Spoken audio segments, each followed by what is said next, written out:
오늘 본문 말씀은 하나님이 기뻐하시지 않는 일, 하나님의 영광이 아닌 인간 자신들의 이름을 내겠다고 하는 목표를 세운 사람들에 대해서 하나님께서 그들의 언어를 다르게 하시고 그들의 모든 도모를 막으셨던 바벨탑 사건의 이야기입니다.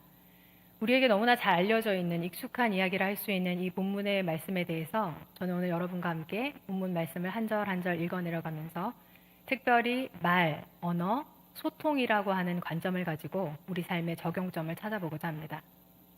먼저 본문 첫 절을 보면 온 땅의 언어가 하나요, 말이 하나였더라 라고 하는 구절로 이야기가 시작되는데요.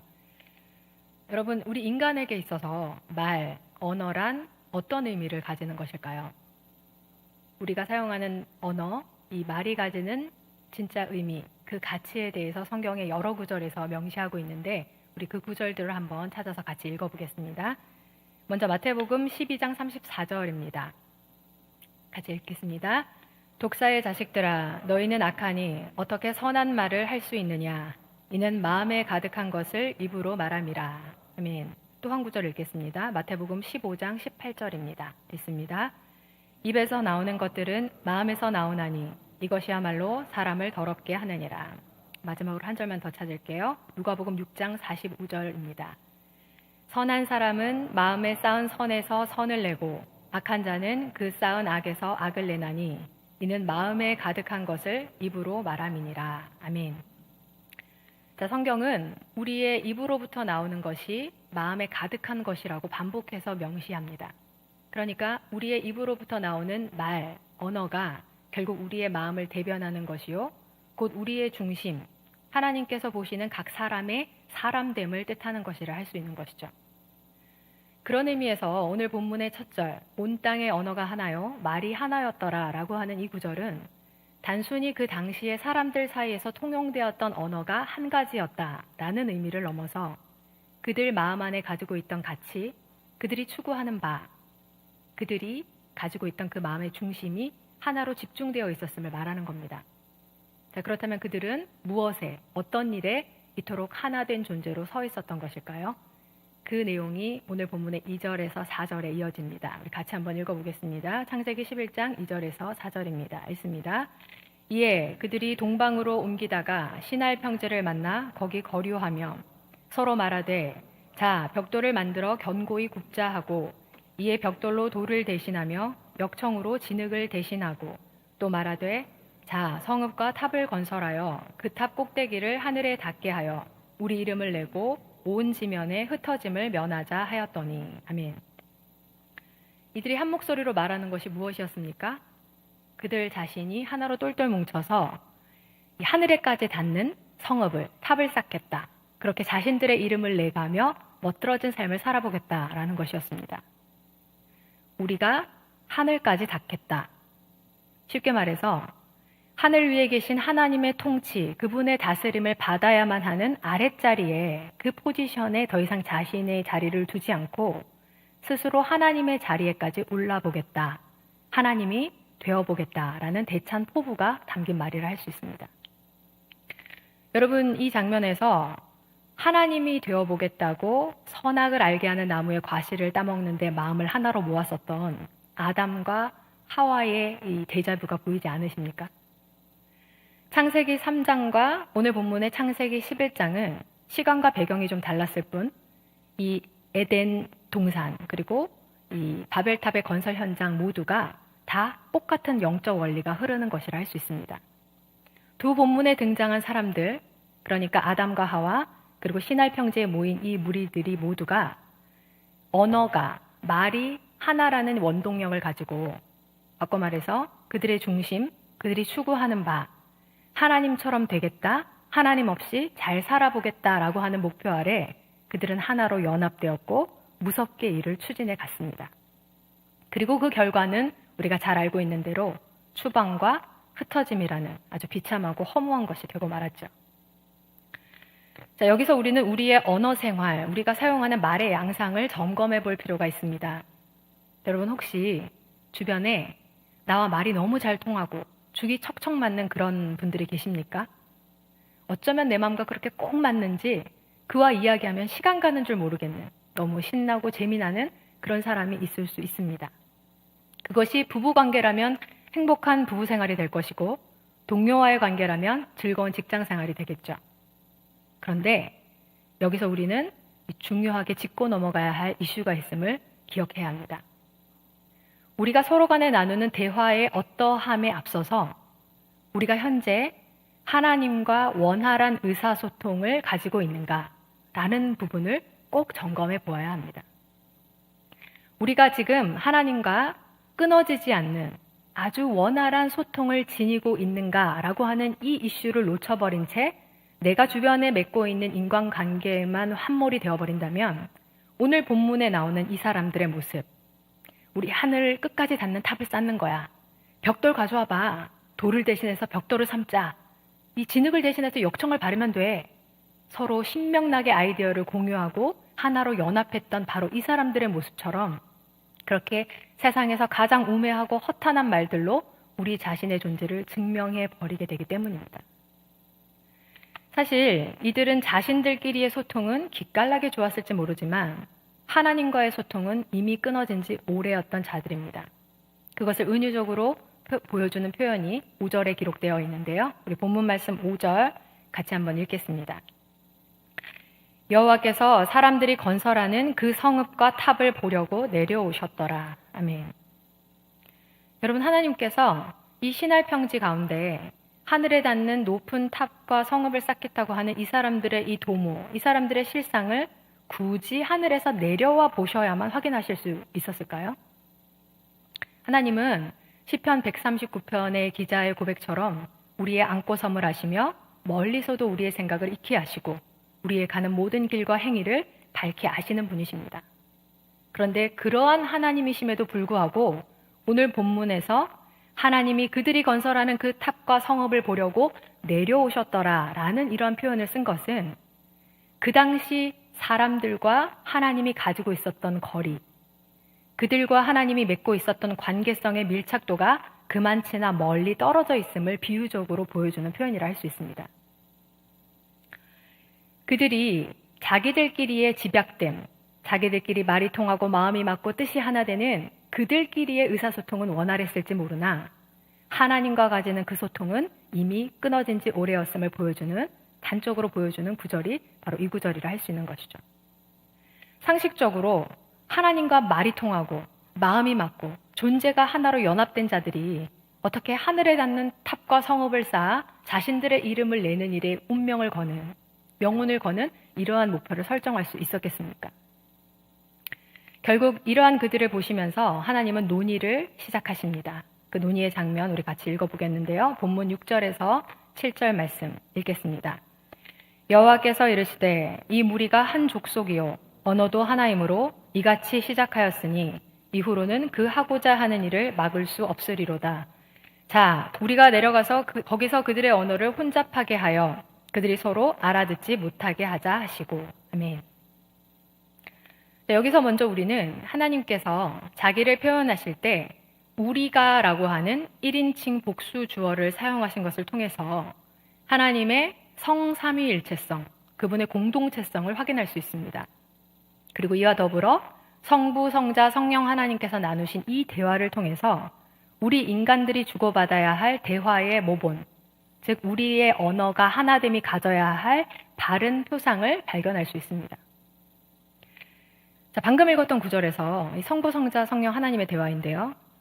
그들이 한 족속이고 언어도 하나이므로 이들이 일을 시작한 것을 막을 수 없으리로다. 우리가 내려가서 그들의 언어를 혼잡케 하고 서로 알아듣지 못하게 하자라고 하신 이 대화의 진의가 무엇일까요, 여러분?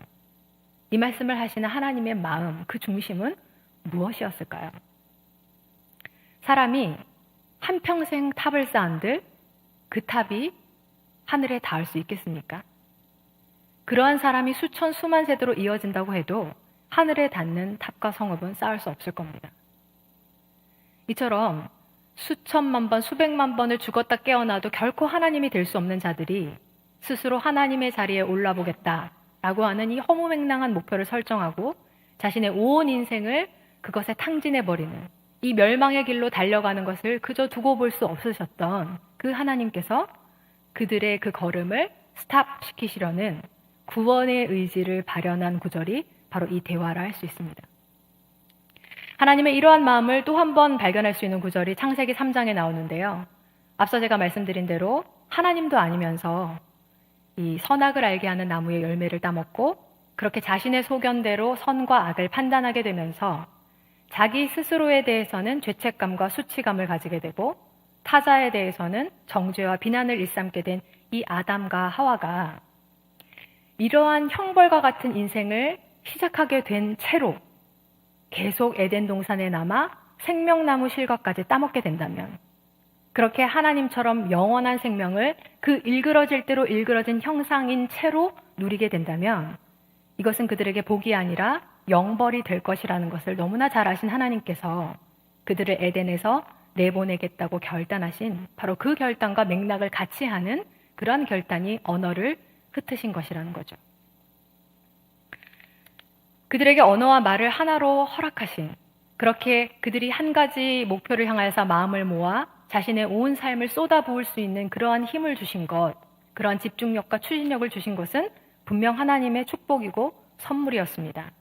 그러나 그렇게 주신 분, 그 하나님을 까맣게 잊어버린 채 그분이 주신 것에만 마음을 온통 빼앗겨버린 그들은 세상에서 가장 허무하고 어리석은 목표를 자신의 꿈과 비전으로 설정하게 됐고, 그렇게 사단의 속임수에 속아서 한평생을 그렇게 노예로 종살이 하다가 비참한 인생의 말로를 맞이하게 될 그들을 구원하기 위해서 하나님께서 내놓으신 방책이 바로 그들의 언어를 혼잡게 하신 것이라는 겁니다.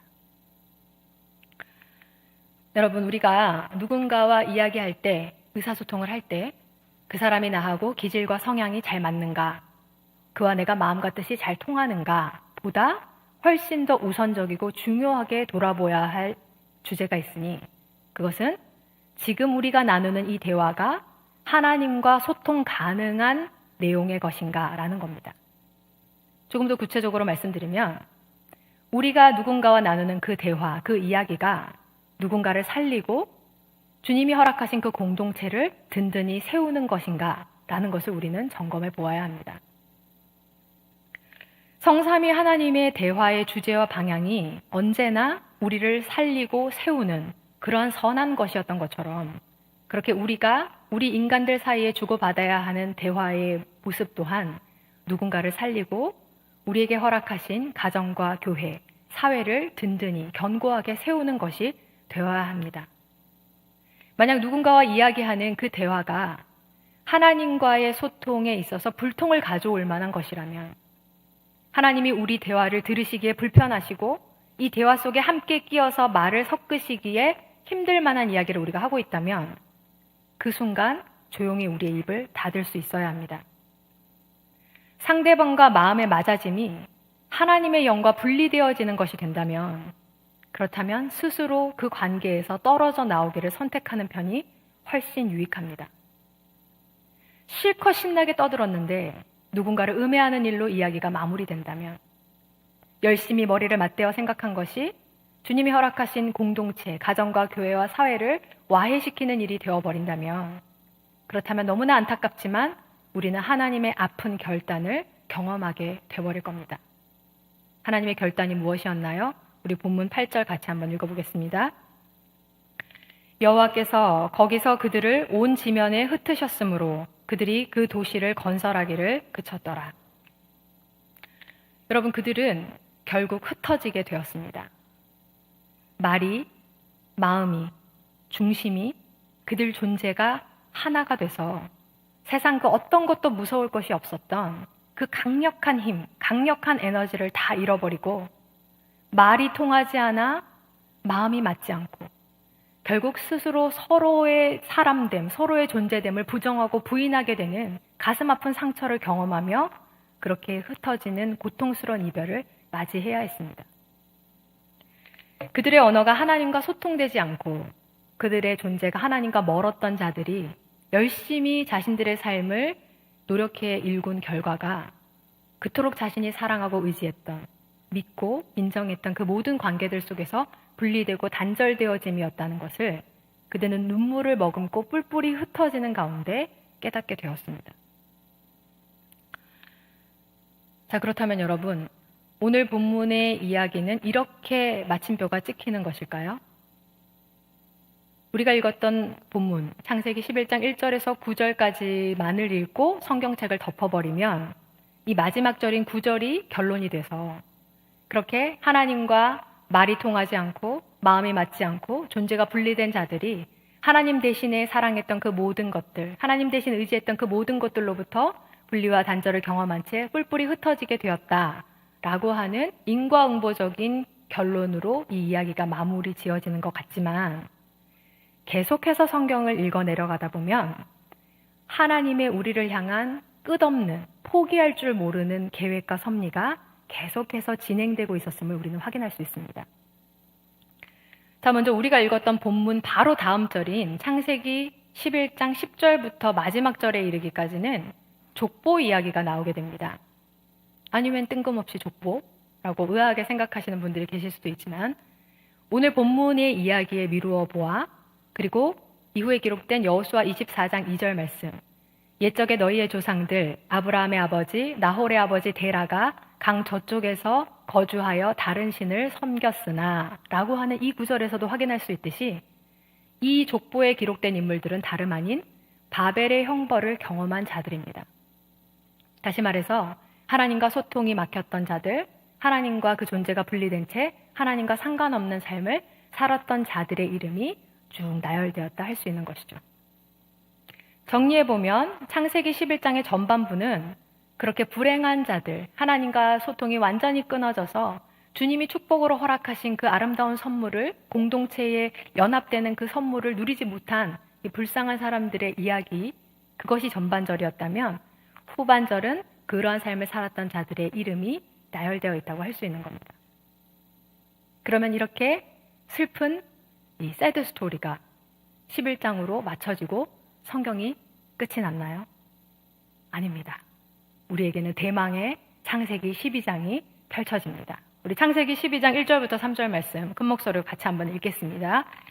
여호와께서 아브라함에게 이르시되 너는 너의 고향과 친척과 아버지의 집을 떠나 내가 네게 보여줄 땅으로 가라. 내가 너로 큰 민족을 이루고 네게 복을 주어 내 이름을 창대하게 하리니 너는 복이 될지라.